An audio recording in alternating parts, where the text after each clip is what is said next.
కృష్ణ గారు, మీరు కొన్ని దశాబ్దాలుగా, కొన్ని సంవత్సరాలుగా అమెరికాకు వస్తున్నారు.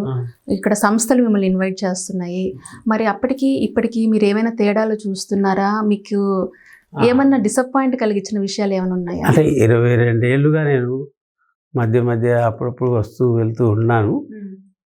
తొలినాళ్ళలో ఉన్న అనుభవాలకు ఇప్పటి అనుభవాలకు తేడా బాగా కనిపిస్తుంది. అప్పుడు అంకిత భావంతో ఎవరెవరికి ఏ బాధ్యత అప్పగిస్తే కరెక్ట్గా చేసేవాళ్ళు. అంటే వాళ్ళు దానికి డివోటీగా వాళ్ళు అంటుకుపోయేవాళ్ళు. కానీ ఇప్పుడు అది కనిపించడం లేదు. కొంత ఇబ్బంది ఎదురయ్యాయి, అలాంటివి ఉన్నాయన్నమాట.